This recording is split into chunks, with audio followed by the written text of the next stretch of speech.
The gospel is Mark 12, verses 38 through 44. As Jesus taught, he said, "Beware of the scribes who like to walk around in long robes and to be greeted with respect in the marketplace, and to have the best seats in the synagogues and places of honor at banquets. They devour widows' houses and for the sake of appearance say long prayers. They will receive the greater condemnation."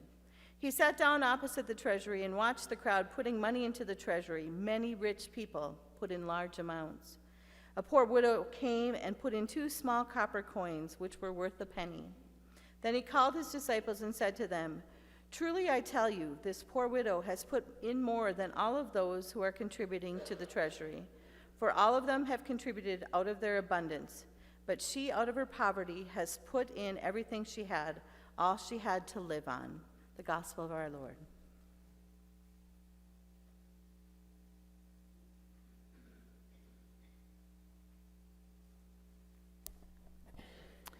It is my honor to introduce our guest today. Teresa Lewis is an inspirational speaker and morning show co-host on Life 97.9. After graduating from MSUM, she worked for Butler Machinery and iDaily before starting her own business 8 years ago. Her husband, Steve, owns a snow removal business and is a commercial realtor. They have 2 teenage daughters and live in Horace, North Dakota. And on a personal note, I knew her dad, who was a huge community supporter in Rotsay. He also had a gift for invigorating a community, so she comes by this gift naturally. Welcome, Teresa.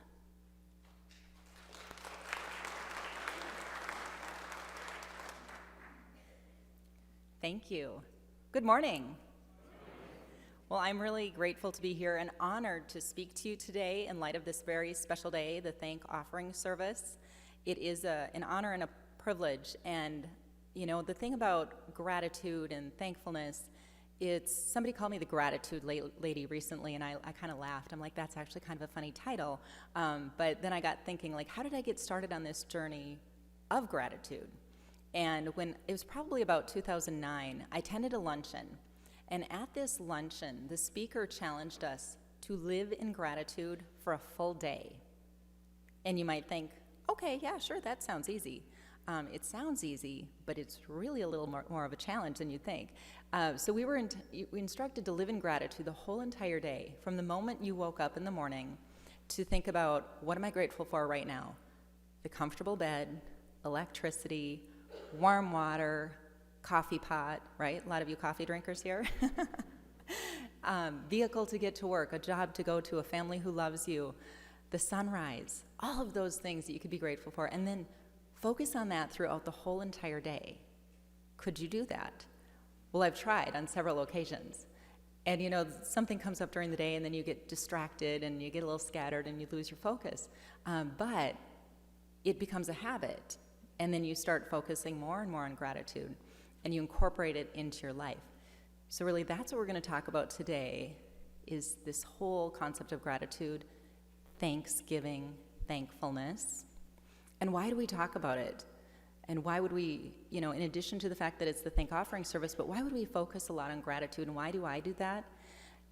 First of all, it's biblical. 1 Thessalonians 5:18 tells us, Paul tells us to give thanks in all circumstances, for this is God's will for us through Jesus Christ, all circumstances. So it's biblical, so that's first and foremost. And then there's earthly benefits, a lot of earthly benefits of gratitude. And those are numerous. Study after study shows that there are so many things that are good for us mentally, physically, and emotionally with gratitude. There was a study done in the year 2000 that really was a very comprehensive study and talked about how it enhances your well-being. It improves your energy. Anybody benefit from that? Would you like more energy? Resiliency, immunity. Think about all the bugs going around, the things that we don't want to get sick. It actually raises our level of immunity. We sleep better. We have less toxic emotions. Maybe that's not true necessary for you, but maybe some of your family members, that you would like them to have less toxic emotions, right? Just a thought. So all of these earthly benefits that we get from focusing on gratitude are hugely important. I think one of the bigger things is that there's even a study that shows that it actually has a positive impact on anxiety and depression. So people who are suffering from anxiety and depression started incorporating gratitude into their life, and they felt better, and they had a more positive outlook afterwards. So many benefits of gratitude, and again, in addition to the fact that it is biblical and it's an instruction for us. I think it's easy to express thanks when things are going well. Like now, the weather. Wow, are we grateful for the weather? And it's easy to be thankful on days like that, but when we have that cold, horrible, dreary, depressing week, weeks and days at a time, then it's a little harder where we're thinking, it's just so dreary and it's just, it's weighing on me. But how can we find ways to be grateful beyond that? When things are easy, when things are good, when God answers prayer, when healing happens, when relationships are mended, that's a little easier. And then it's easy when we say, who are you thankful for in your life? And then it's usually somebody who's had a very positive impact on you. There's probably a deeper level of gratitude where you can say, okay, here's somebody who's in my life to teach me a lesson of some sort, and finding a way to be grateful in that. When we look at another level, it's appreciating the things that we have in our life that we maybe take for granted. So as we talked about that whole spending gratitude for a full day, like all day long throughout the day, then you start focusing on things that you've taken for granted. Perhaps the electricity, perhaps the warm water. I read a statistic recently. Think about how many people in the world don't have access to clean drinking water. Anybody have any idea how many that would be? It's 780 million. 780 million people don't have access to clean drinking water. And then I look at myself and I say, what do? I complain if the shower doesn't get warm enough fast enough for me. So then when I realize that and I step back and say, wow, I'm grateful I have water coming out of the shower. I hit the switch and there it goes. And it's warm and it's clean. Not everybody has that. That job that maybe some of you are retired, you don't have that job, but maybe you had that job that you didn't really love, but you had a job.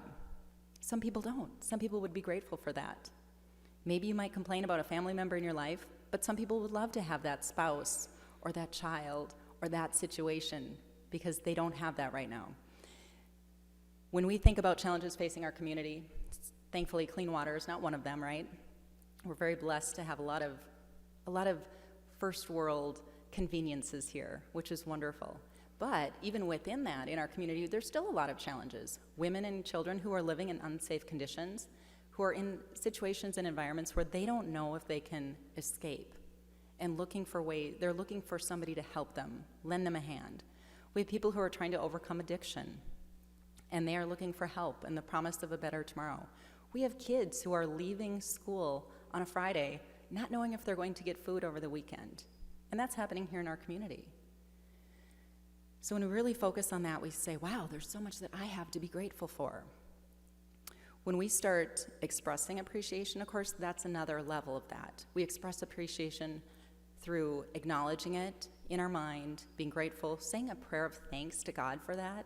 And then, of course, we can express appreciation through our time and our talents and our resources. And those are all ways that we can express our thanks. Now, if we think back to that 1 Thessalonians verse, remember what Paul said, giving thanks in all circumstances? He didn't say when the weather's nice in November. He didn't say when everything's going according to your plan, when all the relatives are behaving. He said in all circumstances. So that's even during the challenging stuff, those difficult times that we've labeled as bad. And what comes to mind here is there's a hymn, and I'm guessing some of you know this. I won't sing it for you, so don't worry, I'm not a singer. It is called, "It Is Well With My Soul." I'm guessing you're familiar with that. The person who wrote that song is Horatio Spafford. Now, he had lived during the Great Chicago Fire and actually lost everything. He was financially ruined in that event. Prior to that, he had even lost a son to, I believe it was scarlet fever. And then, if those tragedies weren't difficult enough, his wife and his 4 daughters were traveling to Europe, and he was not with them on the journey Well, there was an accident at sea. The ship sunk. Only his wife survived. His 4 daughters lost their lives that day. As he traveled across the ocean to get to his wife, and he was passing that spot where his daughters died, that's when he penned that hymn, "It is well with my soul." You know, I don't know about you, but when I think about that, it's convicting at a whole different level. To say, would I ever get to that point that is well with my soul, knowing and trusting firmly that God has that plan. So that, I think, is really that deepest level of gratitude that we can get to. You know, and maybe you feel like with this thank offering service, maybe you feel like you don't have much to give. Maybe you feel like you've been extremely blessed and you have a lot to give. You know, that's really a conversation between you and God. And hopefully what you choose to do is whatever God is guiding you to do today. Know that with that gift today, of course, you're impacting people's lives. The Welka group here has great ministries, and then they're also able to support community nonprofits that can make a huge difference in people's lives, providing them that hope that we talked about. 2 Corinthians 9:12 says, "This service that you perform is not only supplying the needs of the Lord's people, but it's also overflowing in many expressions of thanks to God." So that's why we're here for thank offering service. One thing I wanted to leave you with as I wrap up, I had mentioned this to Sandy, because I know that gratitude is such a critical part of our lives, as I've just talked about. I am starting a 21-day Thanksgiving binge. It's not about eating. It's not going to bulge your waistline. It's a binge on gratitude, and it actually starts tomorrow. For any of you who are online, I'm doing this online. We'll be talking about it at the radio station some as well in the mornings, but doing this online to really help get people focused on gratitude. And, you know, catch me after the service. I'll be here if you want to talk about that as well. But with that, there are only 2 words that I feel like are appropriate to end with today, and those are thank you.